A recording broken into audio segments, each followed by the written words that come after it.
আসসালামু আলাইকুম, সবাই কেমন আছেন? নতুন একটি ভর্তার রেসিপি নিয়ে আসলাম। এটা কাঁঠালের বিচি। আমি কাঁঠালের বিচি ফ্রাই প্যানে একটু হালকা তাপে আমি এটা পুড়িয়ে তারপরে আমি ভর্তা করব। তো দেখতে থাকুন ভিডিওটি। চলেন শুরু করা যাক।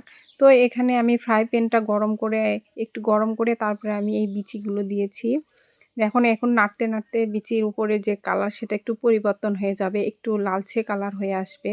তো এই চুলার জালটা কিন্তু কখনোই জোরে দেওয়া যাবে না। একটু লোর চেয়ে একটু বেশি ওটা আপনারা এটা ভেজে নেবেন। আর এভাবে নাড়তে দেখবেন যে উপরের কালারটা একদম বাদামি হয়ে আসছে। তখন বুঝবেন যে হয়ে গেছে এটা। তো আমার বিচিটা প্রায় হয়ে আসছে। আর একটু হয়ে গেলে এখন আমি এটা নামিয়ে ফেলবো। তো বিচিগুলো কিন্তু এইভাবে অনবরত একটু নাড়তে হবে। না হলে কিন্তু এক পাশে বেশি পুড়ে যাবে, আরেক পাশে কম পুড়ে যাবে। তো আমি এই বিচিগুলো এখন ঢেলে নিয়ে এখন ঠান্ডা করে নিব।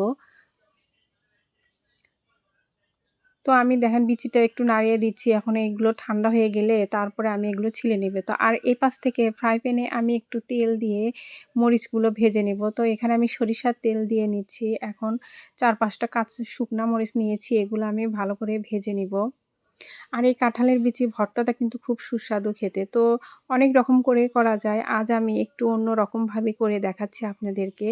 তো যদিও একটু কষ্ট হয় করতে, কিন্তু তারপরও ভালো জিনিস খেতে কিন্তু একটু পরিশ্রম হবেই। খেতে কিন্তু অনেক ভালো লাগে।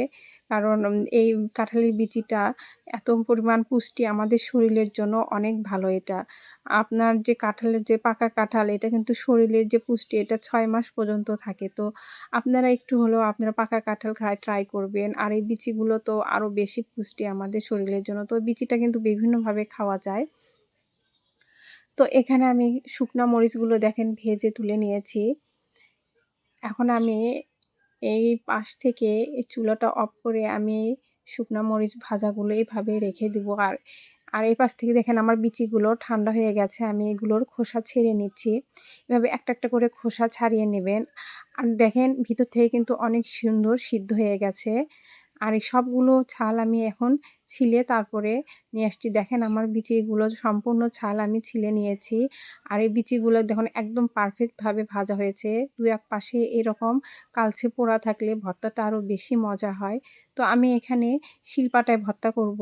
এজন্য এখানে আমি পাটাটা পরিষ্কার করে নিয়ে এই কাঁঠালের বিচিগুলো দিয়েছি। কিন্তু একবারে বেশি আপনারা বাটতে যাবেন না। কয়েকটা করে নিয়ে অল্প করে নিয়ে তারপরে বাটতে হবে। তো এই বিচিগুলো কিন্তু ১ম এ ডলা যাবে না।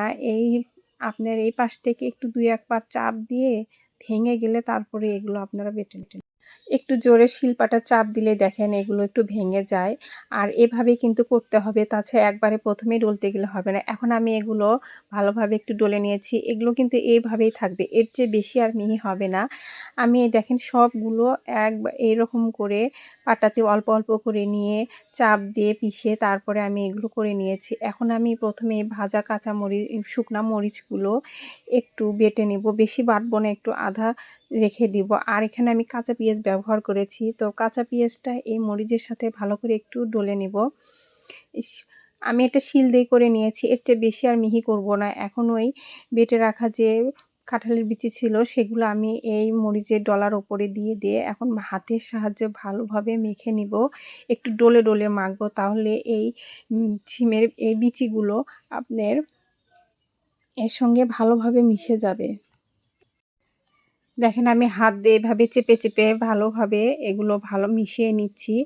তো ভর্তা কিন্তু প্রায় আমরা বাঙালিরা সবাই পছন্দ করি। অঞ্চল ভেদে, জায়গা ভেদে এর ধরন, বানানের ধরনটা আলাদা হয়।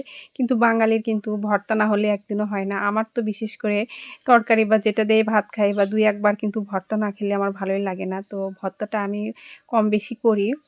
তো এই ভর্তাটা দেখেন আমি হাতের সাহায্যে খুব ভালোভাবে, সরিষার তেলটার পরিমাণ কিন্তু একটু বেশি নিতে হবে, কারণ এটা এমনি ঝরঝরে।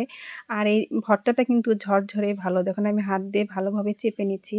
তো আমার ভিডিওর যদি কোনো অংশ আপনাদের একটু ভালো লেগে থাকে, কোনো কিছু যদি শিখে থাকেন আমার ভিডিও থেকে রান্নার, তো অবশ্যই আমার চ্যানেলটি সাবস্ক্রাইব করবেন, লাইক করবেন, পাশে থাকবেন। সবাইকে ধন্যবাদ এতক্ষণ আমার ভিডিওটি দেখার জন্য।